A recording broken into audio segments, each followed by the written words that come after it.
Welcome in, welcome in.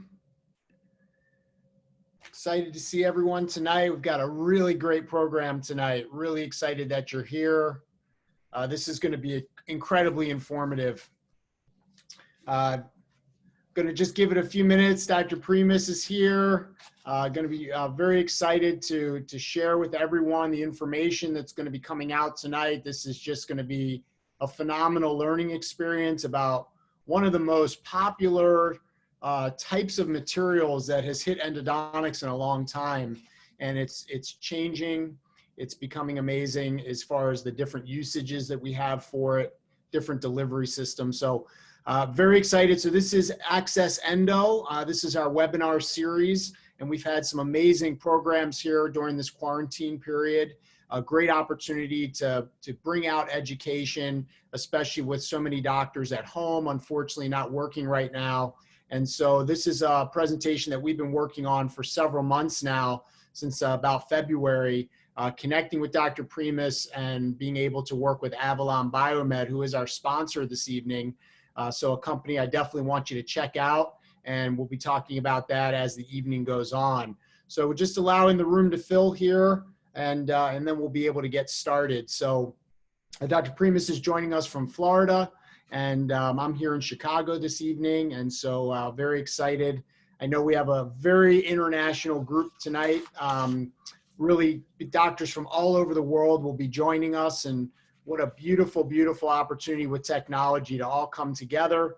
And as I mentioned, for a topic that I personally am so excited to learn more about and to share, because as we mentioned, it's bioactive materials, bioceramics. This is something that we hear about. So yeah, so doctor just mentioned he's in from Pakistan. So I really want everyone to participate, interact. Dr. Primus is an expert in this area. And so this is the exact person that you want to be asking questions to. So if everyone just in the chat, if you could just let me know what country are you tuning in from tonight? That would be so fun to see all the different countries. And what I've learned through our time here on social media and doing these webinars is that it is incredible how connected we all are as a dental global community. And it's just such a beautiful thing. So Puerto Rico, Pakistan, where's everyone coming from? Minneapolis, beautiful USA. Dan Hogan, welcome. Good friend of mine. Rachel from Boston, awesome. Nebraska. So we've got quite a bit of our USA represented here. So this is fantastic. Kentucky. So so again, so I want to welcome everyone in. Malaysia, welcome from from Malaysia. So what I want to do is welcome everyone to this Access Endo Webinar Series special. This is a topic on bioceramic materials and endodontics with Dr. Carolyn Primus. I feel incredibly, incredibly lucky and excited to welcome her. This program is sponsored by Avalon Biomed. This is a very exciting company creating very innovative products in this bioceramic space. I want to introduce Dr. Primus. She is very impressive in all that she's accomplished. I promised her I wouldn't go overboard with her resume, but she has a PhD in materials science and engineering. She's an inventor on 6 MTA-related patents. She has one that is pending. She's the chair of the ADA and ISO committees on endodontic materials. So think about what that means to be the chair of this type of committee. And she works on revising and modernizing standards, which is so important for what we do. Contributed to multiple textbooks, really just an expert in this field. And Dr. Primus, I want to welcome you in. Obviously, you've had an extensive history, both in the scientific realm, but also really in the commercial realm as well. Spending many years with Dentsply and helping to develop their ProRoot line. Then, of course, with Avalon Biomed. And so, Dr. Primus, I want to welcome you in. I would like to start, after you say hello, to just go through the first few questions where I just want to introduce you and have everyone learn a little bit about your history, about how you started out in this field. So I'd like to welcome in Dr. Carolyn Primus. Oh, thank you so much for having me, Dr. Gilbert. It's really an honor to be on this webinar and to speak to all your guests tonight. I hope you can see my screen now. We can, yeah, and your slides look awesome. All right. So great. Yeah, what I wanted to do, if possible, before we jump into the slides, and these were the slides that I was reading there, is, would love to just hear a little bit about, so we're mainly dentists. Maybe there's some dental students, maybe some endodontists. I could see from the chat board, certainly some future endodontists that are joining us. But, your track is a little bit different, having gone into engineering and biomaterials. So tell us a little bit about, how did your interest in biomaterials and engineering actually start? And once you got into an engineering background, where did the idea of biomaterials sort of enter your world? Well, I've been interested in math and science since I was a kid, so it was natural for me to study engineering in college. And I realized it was a good idea to go on for advanced degrees in that. That led me to some jobs where I worked for the government, at one point on nuclear weapons and solar energy, then things for the Navy. Then I felt the call of doing something that was a little bit better for society in general, and I joined Dent Supply so that I could work in biomaterials, which was a great opportunity. That's amazing. And so how long did you spend at Dent Supply? About 10 years. 10 years, wonderful. And then how did your involvement and the beginning of Avalon Biomed begin? Well, I had some ideas that Dent Supply wasn't so interested in, so I became a consultant and applied for an NIH grant, a Small Business Innovative Research Grant, which I received, and use that to springboard to Avalon Biomed, a company I founded, because I felt like it was really important to bring these bioactive bioceramic materials to more dentists and around the world at lower prices with better properties. Beautiful, beautiful, and a worthy cause, because I think that's one thing, obviously, is the cost of bioceramics in general is on a different level than some of the materials we've historically used. So, well, I just wanted to introduce you. I wanted to just get a sense of your background, and I'm just going to let you take it away. We have a wonderful presentation. I will be interjecting from time to time, Dr. Primus, with some questions as we go, but take it away, and we're so excited to learn more about these wonderful materials. Okay, thanks. I'm excited too. If you signed up for this webinar, you know that there are about 7 questions that by the end of the webinar, you'll know the answers to. As a matter of fact, you'll be the most expert person in your dental study group about bioceramics. But I also want, by the time you get done with this webinar, to know that there are about a dozen things, or well, really a baker's dozen of things that have been said about these bioactive bioceramics that are really no longer true.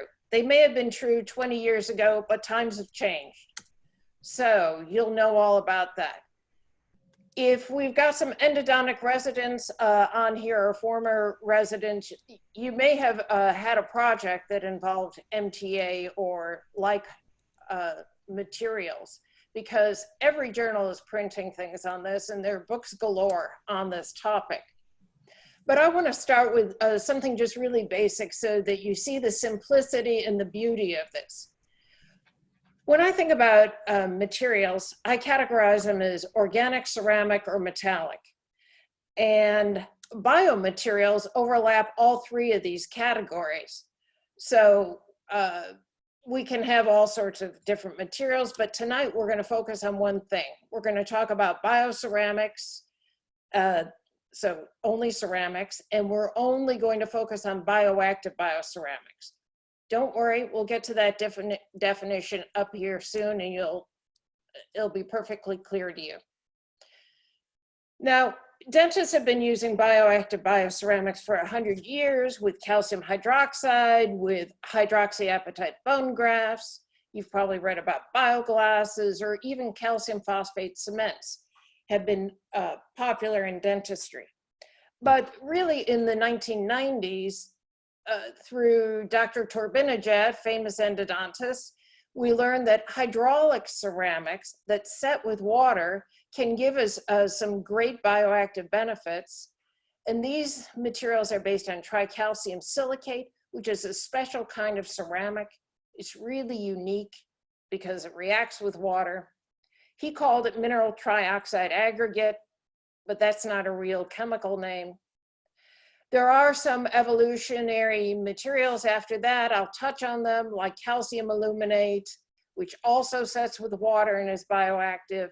And who knows what they'll be in the future, but they'll be something great, I know that.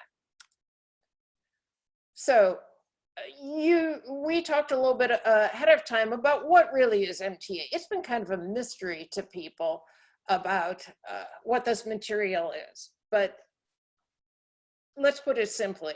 It's a particular kind of ceramic powder, and chemically what's called is tricalcium silicate and dicalcium silicate. Okay, then we take that white powder that's shown over here, and you mix it with something radiopaque, like bismuth oxide, or a bunch of white powders. There are white powders that are very popular in other materials. And what we end up with is some gobbledygook, but I want you to know the difference between some marketing terms and real science. You've probably read in all sorts of dental journals and trade press about MTA as mineral trioxide aggregate. But the Septodon people have talked about that same chemical, and they've called it biosilicates. And the Brasler, Edge Endo, and the FKG people have taken to calling it a bioceramic. But already you know that that's not quite accurate. There are a lot of bioceramics that are not in this genre of bioactive cements. So I'm going to, in this lecture, talk about MTA materials, but in my material science mind, they are all synonymous with tri and dicalcium silicate, and they're all bioactive bioceramics. So that's what it is chemically. Depending on the product, there are a few other phases in there. And we always throw in a radiopaque powder because you want to see it on an X-ray, like in this situation here. Dr. Primus? Yeah. So just to be my first interruption, but so Yeah. in my day, I remember a lot of my colleagues having a little film canister with some powder that Mahmoud would send out to his friends. And that then developed into the ProRoot line from Dentsply. So I just want to, just because I see the point that you're making, just make it clear that ProRoot MTA by Dentsply is just a brand. MTA in and of itself is essentially a generic term, correct? It is a generic term, just like Xerox has become a generic term for copies. Yeah, it really doesn't, it's not trademarked. So much to the chagrin of Dentsply, but yeah, now it's become just a term that we use to communicate tri and dicalcium silicate. Perfect, thank you. So, okay, let's see. And I want you to know this fits in with that. There are lots of brands of bioactive dental cement. Yeah, okay. And it all started with ProRoot MTA, but then the Angelus people have a bunch of things, the Septodon people, endosequence materials, stuff from Avalon Biomed, a bunch of Korean products. Now, I put all these products over here in white over on the left because they contain resin. And to me, they behave differently than everything that we've got on the right. But you'll get a sense of that as we go along. So it is a hydraulic powder. It does set with water. But the really cool thing about this particular ceramic powder is that when it sets, you get a hard matrix, and embedded in that matrix, you get this calcium hydroxide. And calcium hydroxide is what we've been using, in dentistry for 100 years for its bioactivity. But in this case, it's encapsulated. So that really makes it a bioactive bioceramic for the following reason. When you put this in the body, on top of it, the body will form a layer of hydroxyapatite on the surface. So that's what makes it bioactive Bioceramic. So I want you to visualize this. Now here is a root end that had been resected and then filled with the original ProRoot MTA, which was really a dark gray color like you got in those film canisters. But then we took this root and soaked it in phosphate buffered saline and pulled it out and cut it in half so we could look at in this picture and look at that white layer. That is a layer of hydroxyapatite on the surface of that. So, wow, that has some benefits. So I want you to think about that in is bioactivity a big thing? Yeah, it's a big deal because in this picture, you can see the hydroxyapatite layer over another root end resected. And if you look down on the surface, you'll see it on the right, the crystals of hydroxyapatite. They're completely obscuring the surface of the cement, which is really a foreign body. So what happens in the body because of that? Well, if you get that layer of hydroxyapatite, the tissues, surrounding tissues is going to think that there's just hydroxyapatite there, there's nothing foreign, and healing can ensue. And in fact, in this histological section from a canine, a dog tooth, we can see that in a period of less than 90 days, there was regrowth of cementum and periodontal ligament after a root end resection.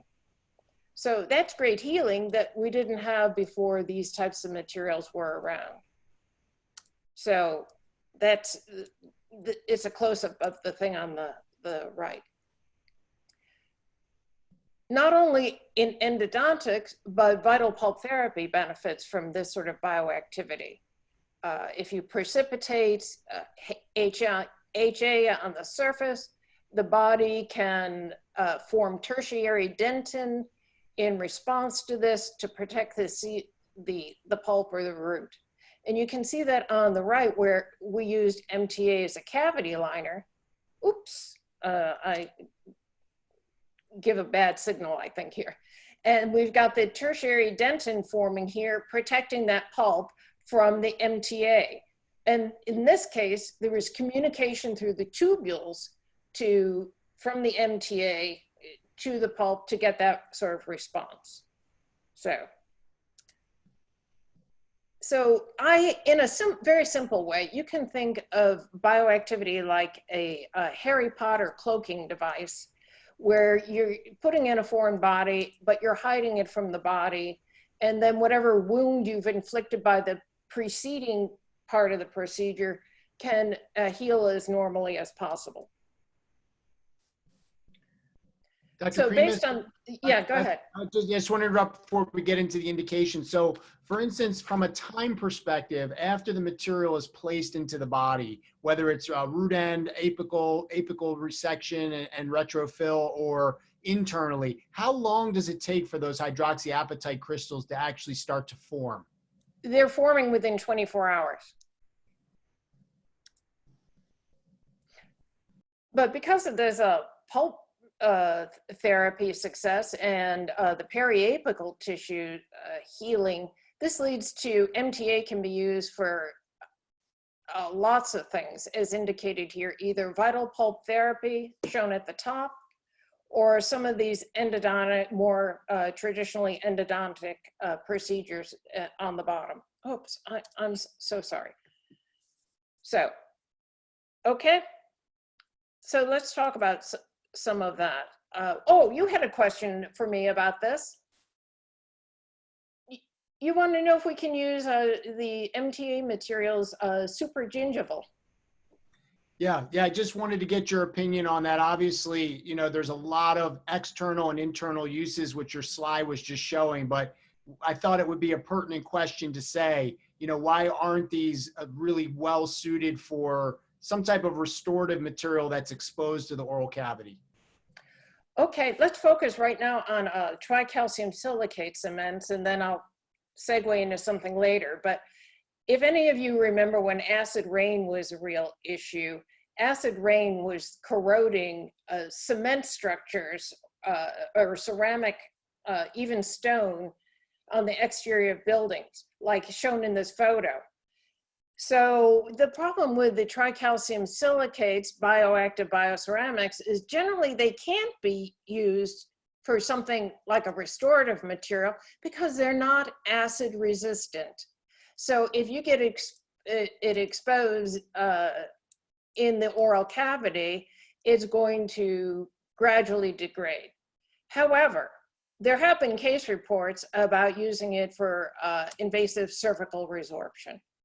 So just FYI, that can be a last resort for some people with that sort of treatment problem. Oh, and here's a picture where the indication, you know, there was a symptom of the invasive cervical resorption.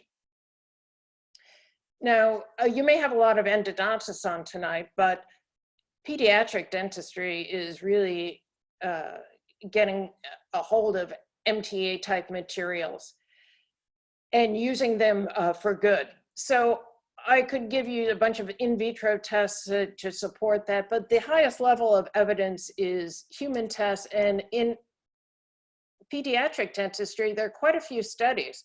For instance, people study gray and white MTA for 84 months. They looked at MTA versus formocresol, positive results for the MTA. People have looked at white MTA and formocresol, and again, there was a very successful use of the MTA. And the last one I'm showing here is, about using biodentin and calcium hydroxide to compare whether they got bridging or not in pulpotomies. And again, that was a very high level randomized clinical trial. Always a good result with regard to the MTA without the problems of using formocresol. Well, I guess my slide wants to jump forward too. Oops. There is one, excuse me, I'm gonna have to make sure I don't have it on preset things. No, I don't. Okay.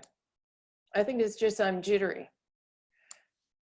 You're doing beautifully. I'm so enjoying this. Well, thank you. You know, I've talked to you about founding Avalon Biomed and how we introduced this neo-MTA material. And in fact, there is some clinical evidence for its success too, which is not surprising.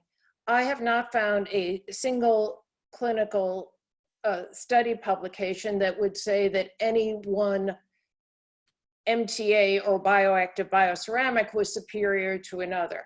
And why would that be? Well, they're all based on the same material, and they mostly vary in convenience and dosing and the radiopaque material in it. So, but in this case, neo-MTA was 100% successful, so that was good. Now back to that comment that I made, I do worry about materials that have resin in them. For instance, Theracal has about 40% resin. People have really taken to it for pulp capping. And it is only indicated for pulp capping, but there was a publication where it was used for a partial pulpotomy and compared to a couple of these bioactive bioceramics. And it really wasn't successful. So that's all I have to say about that. So I'm not wild about mixing resins with these materials because resins come with their own cytotoxic effects, problems of depth of cure, incomplete cure, which are not good for the pulp. So, you know, we've had these bioactive bioceramics. You had the earliest one, but since that time, I don't know how you like that stuff in the film canister, Dr. Gilbert. It was always very difficult to work with, but in comparison to how innovative it was and the results that everyone was seeing in the very early studies, I'm talking the early 2000s, it was amazing. And I know everyone was knocking down Dr. Torbinijad's door to get more because that was the only place to get it at that time. So, but certainly the newer products that we're working with now are just a joy to work with because of the different formats, the different consistencies, and how easy they are to handle. Okay, well, I agree with all that. Things have really changed a lot. Like all products evolve, like from the very first composites to what we've got now is microfills and nanofills. Same thing here. We've gotten much better materials over the past 20 years. So there's everything you could sort of wish for, and you don't have to get discoloration like of primary teeth like you did with that original ProRoot material. So, and the cost has come down, so that's good. And here's an article about that compared the price of the bioactive cements, including Neo-MTA in that article, which by the way was the lowest price material. So I'm about done talking about material science, but people kind of wonder, where did these things come from? Well, they're not naturally occurring. You don't get them out of the ground. You have to go through a lot of processing to make these, including firing the material at about 1500 degrees C. So it does take some expertise and technology to make these unusual materials for dentistry, and especially in the purity that's required for dental materials. We talked a little bit about what's the state of bioactive bioceramic evidence? Well, I think it's pretty good for showing that they're bioactive, but you were telling me that you like using a bioceramic sealer, right? Yes, and that's a great point, and that's why this slide is, I think, especially for the endodontists and for the students that might be here as well, to really pay attention to, because I think that there are some sources that come out and maybe try to negate some of the advantages of bioceramics. I only say that because I have made the choice to adopt bioceramic sealer in my own practice and have for probably about the last 4 or 5 years. But when you look at the literature and the evidence basis, that's where some people sort of draw a pause because they don't see the really strong long-term data that we have for MTA. So I guess my question for you as we were discussing this webinar was, how much can we extrapolate from the MTA literature, which is so strong and you can really stand on so many volumes of that evidence in comparing it to the sealer? I think a lot of it is going to hold true, but we probably, I feel convinced that there are people that don't want to use a sealer until they see long-term randomized clinical trials. Nevertheless, we believe in the benefits of offering such materials because we know that they're antimicrobial because you get calcium hydroxide formation. So they're going to have some immediate effect as an antimicrobial. We know they're hydrophilic, which is one thing that you like, which is going to be good for getting an intimate seal to dentin. And we know that in the body, they're going to be bioactive and they're going to form HA wherever they contact body fluids, whether that's at the dentinal wall or at the gutta-percha interface or at the apex. We know that the calcium ions that will elute from the material as it sets can penetrate into the tubules to reduce or entomb bacteria.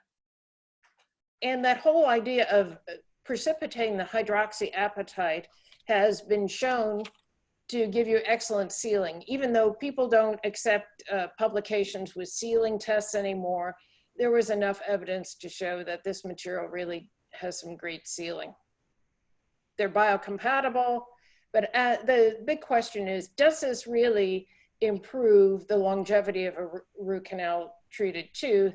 And that's harder to show than where we can do an apicoectomy in an animal and look at the histology. So I think there's good reason for people to add this to the armamentarium, but there are going to be some people that can't do it now.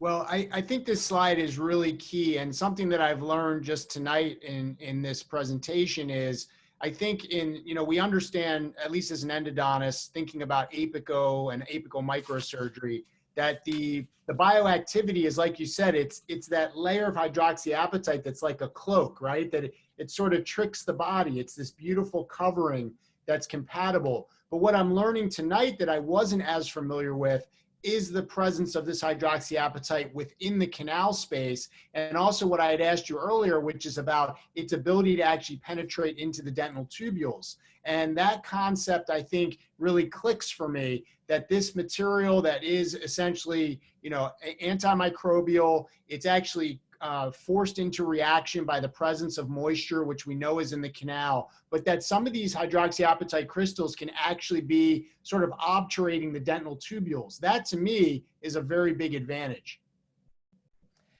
Yeah, and I'd like to see more evidence on that, even though we know it happens, because when you put the stuff at a root end, it shows up. But greater studies showing the penetration in the tubules would be great. Although there was a study that I was a co-author on with a resident from Baylor about tubule penetration that was showing some, using it as a sealer, that we would get penetration into the tubules. So the evidence is mounting, and I believe in it. But just like there are people that still want to use formicresol for pediatric dentistry. Anyway, okay, so I think the future is very rosy. And it's rosy because dentists are going to get bioactive materials into their armamentarium, and they're going to take the bioactivity for granted. They're not going to even notice it, they're just going to hope that it's there, because manufacturers are really wanting to add new benefits for the clinician and patient. And if these materials are even more successful than pulp capping and adult pulpotomies, they may become more successful to make dentistry a little bit less invasive, and that's a common goal. For endodontists that are here, certainly revascularization will become more common, and the idea of remineralization at the composite dentin interface may be alleviated, may alleviate recurrent caries. That's a little bit farther in the future, but it's certainly a subject of research. So, and the picture on the right is just a schematic of doing revascularization. So I only have a couple more things that I'd like to bring up. And one is, there are crown cements that advertise bioactivity, and Ceramira is one of them, which I'm showing on the left, is a combination of a glass ionomer and a calcium aluminate cement. And the calcium aluminate on its own is a bioactive bioceramic. And not only is it a bioactive bioceramic, but it is also more acid resistant than the tricalcium silicates. So it's another ceramic, but its unique composition makes it more acid resistant. So that's a pretty interesting combination to have in a crown cement, which if you look at the 3 studies that I have in light gray, it's been very successful for as a crown cement, and there is evidence of its bioactivity. So let's see. Then the last topic is, I wanted your audience to not be confused by terminology like bioactive, bioceramic. Is it different than MTA or the same? Now you know we're talking about the same thing. But there are some crown cements that are advertised as bioactive resin modified glass ionomer cements. But in the true sense, the definition that's used in international standards for bioactivity, it really isn't true. And these are really more bio-interactive cements because they are interacting with the oral environment by giving off ions. But those ions, fluoride, can go into an exchange with the superficial enamel. But if you've got calcium and phosphate there, you need a high pH environment to get that to precipitate a layer of hydroxyapatite on the surface. And that's not going to happen in your exposed mucosal oral environment. So I really feel like that's kind of deceptive. And I want your audience to be really thinking about this when they read the trade press about whether it's really bioactivity. So that, and I want them to be very confident about these tricalcium silicate materials, about the true benefits that have been proven for these materials. So, okay, Dr. Gilbert and the audience and our sponsor, it's been very kind of you to have me here in your webinar this evening. For any of you that stayed up late or got up early, thank you very much. And as I want to tell you what Avalon Biomed is offering now and going to offer soon. There's Neo-MTA, which is a powder liquid system. In May, they're going to offer a Neo-Putty material, which is a pre-mixed material that you can use for all the same indications as Neo-MTA2. And they plan to introduce Neo-Sealer Flow, which I think Christian, I'll tell you about Christian in a minute, can give you a free sample for. And the Neo-Sealer Flow is specifically designed for endodontic sealing with gutta-percha material. So, okay, here's the picture of the Neo-MTA2, 13 indications, one multi-purpose product. You mix it however you like it. Neo-Putty, a small syringe where you can dispense just what you want in a thick paste. It doesn't dry out. It lasts a long time. And then the idea of the Neo-Sealer Flow for your bioceramic sealer. So let me Dr. close Primus, with this offer from Christian, and we can talk. I guess we have time for questions. Yeah, and there are some questions. So I just want to just even going back before this offer, which I hope that especially the endodontists will take advantage of, is there's always these questions that I get. So you have a putty form, you have a sealer form, you have the powder form. How can you describe, is this material very similar to one another in the different forms? Is it the same in a different carrier? Can you just give us a little bit of an understanding of how the different sort of consistencies relate to the properties and everything that goes along with these materials? Okay. The Neo-MTA2 is a bioceramic powder, and the gel is a water-based gel. So you mix it together to whatever consistency you like, and it can be very personal about, some people like it a little thinner, a little thicker for even things like pulp capping or pulpotomies, or really thick like for a perforation fill or root end filling. So this gives you the least expensive option, and it gives you the most options for mixing. But the idea here is you've got a ceramic powder and a water-based gel. So when you start to mix it, then it starts to set. Now, the next product is a thick paste where we have tried to hit it, the viscosity right on in the sweet spot of where people like it. So that we have a thick paste that you dispense out through a tiny tip. You can really be very sparing in how you apply this in either a vital pulp therapy or a root end filling. And what happens is it sets in the body because we have an organic liquid with that a very similar bioceramic bioactive powder. Okay? So, but it's not going to set in the tube because you don't have water. It'll only set in the body where there's water and it contacts the body fluids. And the same thing goes for the Neo Sealer. We've got an organic liquid with the bioactive bioceramic powder. And once you inject it into the root canal, you can start getting the setting by the displacement of the organic liquid and the diffusion of the body fluids into the cement to make it set. How about that?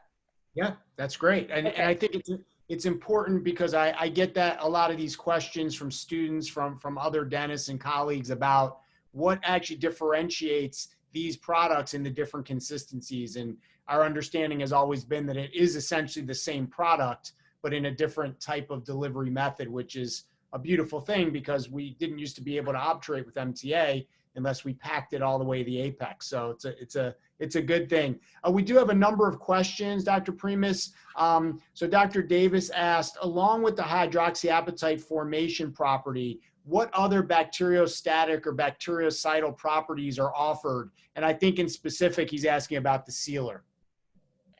Oh, well, the same thing with the sealer. You create once water starts reacting with these powders, they create a very high pH. And that high pH is really what makes them antimicrobial. So, and that's universal for these types of materials. And earlier you were talking a little bit about calcium release from the material as well. Can you talk about that? Yes. When the cements start to set, the reaction that occurs is you get a hydrated calcium silicate and some release of calcium hydroxide. So some of that calcium hydroxide is going to be on the surface of that set cement. So some of it will dissolve. Calcium hydroxide is not really, really soluble.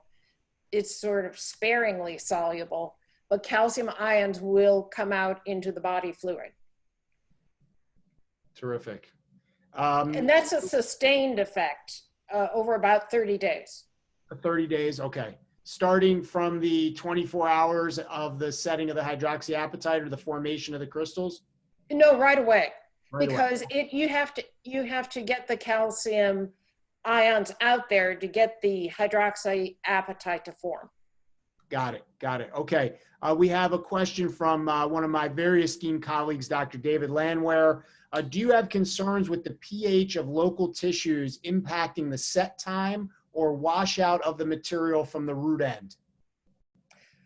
Yes, because for that same reason that if you have a really infected site, there have been case reports about the MTA type materials not setting because they were acidic. And a lot of people have studied this also in vitro to see how soluble they were. But it gets back to that same picture I was showing you about dissolution and saying why we don't use them supragingival. Got it. Another doctor is asking for the Neo MTA2, can that be used as a retrofill material? That was his question. Oh, sure. Yeah. All those same indications. That's kind of a universal material, the Neo MTA2, because if you mix it up thin, it can be used as an endodontic sealer. But if you mix it up really thick, it's perfect for a retrofill. As is the putty, certainly. Yes. Yeah. Okay. So Michael, one of our Access Endo members, Michael asks, Have these bioactive materials shown a decrease in post-op sensitivity with respect to comparing endo treatment, restorative treatment, et cetera? He's saying that he understands sensitivity can be more subjective, but the crown cement reminded me of a patient with post-op crown cementation sensitivity, and he's just wondering, would a bioactive type of crown cement potentially cause less post-op sensitivity? Well, I'd like to, that sounds really good. But the only, the only evidence, I like to give you evidence about this. The only evidence that I can think of at this minute is that study that I showed you about the partial pulpotomy with Theracal versus a couple of bioactive bioceramics. And there was pain registered by the patients post-op and not with the bioactive bioceramics. Okay. So there's some evidence there. That's great. Another question is, okay. So this is in regards to the different consistencies. Does that change the setting time at all? Yes, it does. For instance, with, yes, it does.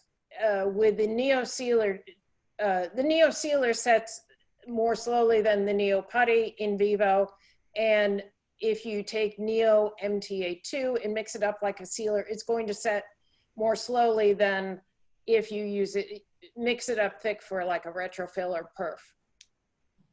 Okay. So the next question is, okay, what is the difference between MTA based versus calcium phosphate based bioceramic material?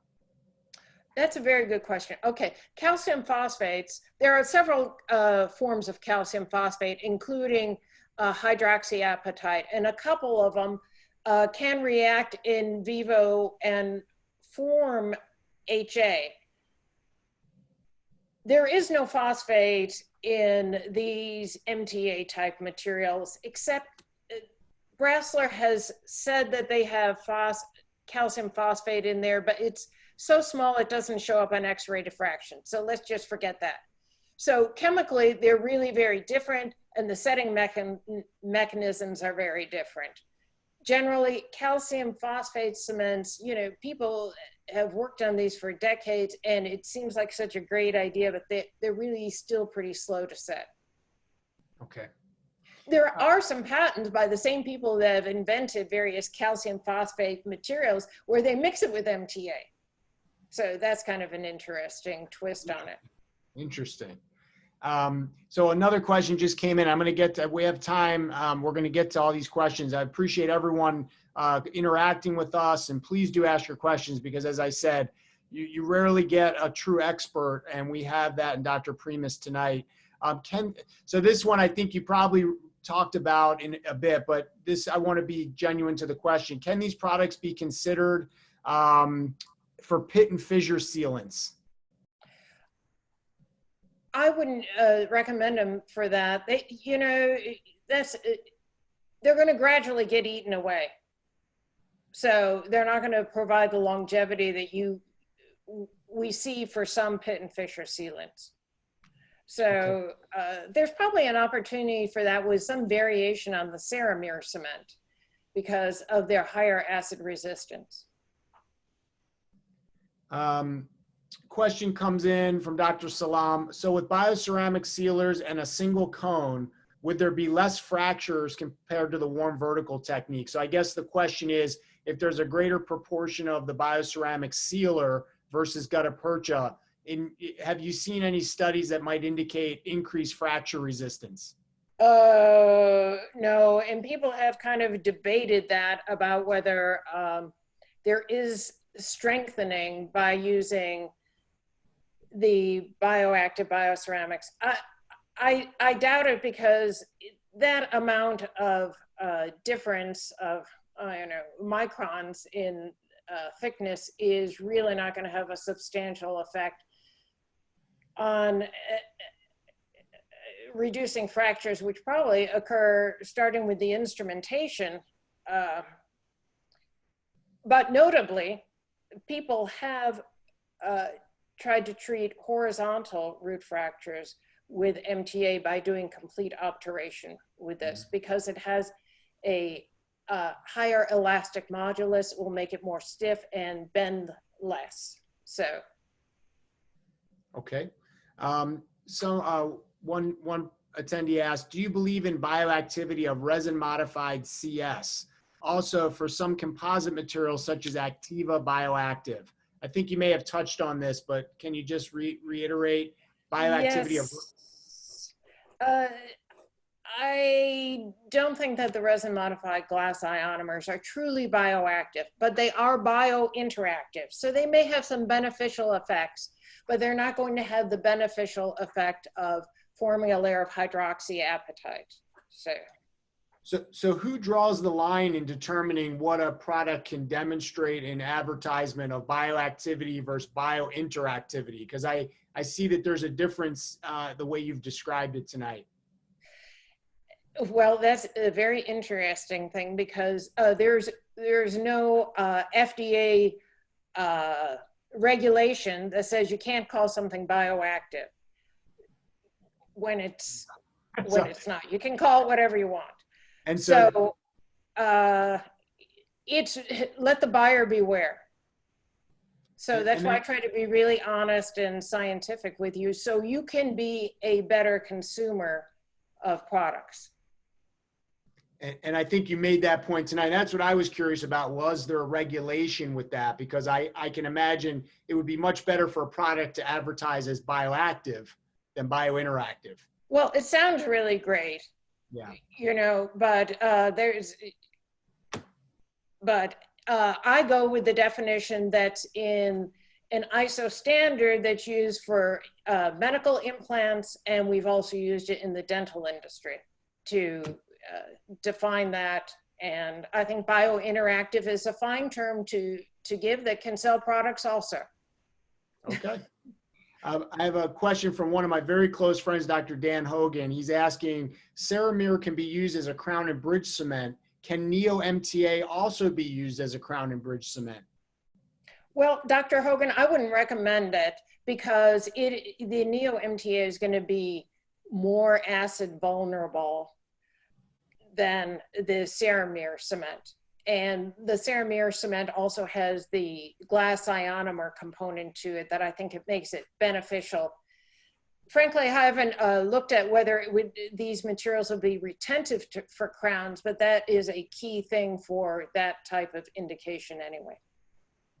Okay, great. Just a few more questions here. So grateful for this, Dr. Primus. This is great. So a question's coming in. How much time should we wait for MTA when we use it as a barrier in an open apex case? So essentially an apexification MTA barrier, something we've sort of drifted away from with the advent of revascularization and those types of protocols. But if we were going to use that as an apical barrier, how long would you suggest we wait to make sure it's set fully? Well, that depends on the product. Like with the Neo MTA2 product, you can insert that and it's going to set within a couple of hours. So then if you want to, but you can go ahead and fill up the canal in the meantime. So I wouldn't, you just don't want to displace it at the apex. So that's what I have to say about that. Okay, so we're not, as long as we're not jumping on it and pushing it really hard, we're just essentially sealing right up against it. Yes. Got it. A couple more questions. So the question, this is always something very, very commonly asked as an endodontist, is what is the retreat potential of the bioceramic sealers? And I guess, and I'll just speak to this clinically, I think in a lot of ways it's in which technique do you employ it? You know, if you completely obturate the canal with some type of bioceramic versus using a gutta percha point as an interface to the wall. But what does your research or your background say if you did have a big bulk of bioceramic sealer, is it retreatable? If you're going to obturate a tooth with entirely bioceramics, you'd be doing that on a hopeless tooth, like somebody that has osteonecrosis or, I don't know, a fracture, a horizontal fracture. You were just trying to save the patient's tooth. In that case, I'd never try to get back in there. I mean, it would be difficult because it'd be a couple of millimeters to try and retreat it. But when it comes to using a sealer, those are really very thin layers, and mostly you can get them out either by pulling out the gutta percha and then re-instrumenting and using ultrasonic instruments. There are a couple studies on this. There's one that actually used an earlier version. It was MTA plus and compared it to AH plus, and they got similar results with the remnants that were left in the canal. So I think you should stay tuned because I think residents will be doing this. However, there are some flawed studies where people have looked at retreating canals, but they didn't even wait like a week. With these materials, you got to wait at least 28 days for the full strengthening to occur to be a really good judge of whether retreatment is possible with the materials. I see. So we all imagine that they're like cement, hard as cement, strong as cement, but you know, in the very thin layers of cement are not very strong. So. Got it, got it. So another question is, as the cement needs water to set, using as a sealer, essentially a bioceramic sealer, will the dent become more brittle or will it increase the hardness? I don't think it's going to increase the hardness of the dentin, and I think there will continue to be water supplied to those tubules up to and opposing the cement that's in the canal. So I don't think that there's any detrimental effect that will occur. Okay. And last question, products like Calibra bioactive cement, does this have properties of a bioceramic, or potentially is this more, in your opinion, in the interactive realm? It's more in the biointeractive realm. There's nothing wrong with that, but it's different. Well, expect different. I think as consumers, and as clinicians using these, I think it's important to understand that differentiation. And like you said, it may still be beneficial, but the term bioactive is very much a draw. And so if it's not quite to that level, I think it's really important, as you said, for the clinicians to know what they're buying and to know what they're using. So I think that distinction, especially amongst the general dentists here tonight, would be very, very helpful. Just a few things before we take off for the evening. So I've had a couple questions about CE. So your CE certificate will be sent to you by email, and that will be to the email you registered with, usually within 48 hours. So just keep an eye out for that.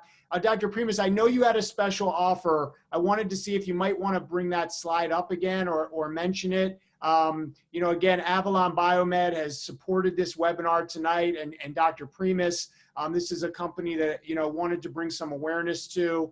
And so I wanted to just know, especially, I know there were a couple questions about potentially they saw the samples were for endodontists and whether or not general dentists could get a hold of that. That came up through the chat box. But I know that we will be offering a very special offer for Avalon Biomed for Access Endo members, and that will be announced within the membership site. So again, it'd be a great time for you to join Access Endo. It is a monthly subscription. We do have a student plan as well, but this is an incredible opportunity to really get the highest level of education I can offer with tremendous collaborations like you saw tonight. You can go to accessendo.org and join. It's a monthly subscription, and it's a wonderful opportunity to get, at this point, over 40 CE credits are available on demand simply by watching the videos, taking short quizzes, and you get your CE certificate in your hand. And so this will become a part of the library.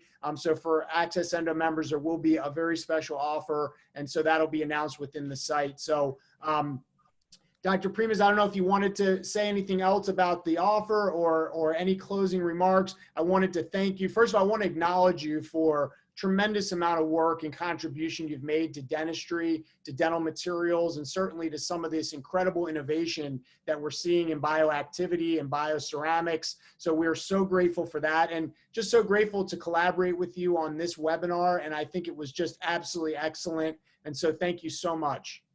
Oh, well, your kind words mean a great deal to me, and I thank all the audience, and I thank Avalon Biomed I can't speak to the offer, but contact this fellow Christian, whose email is at the end, and you can find out more.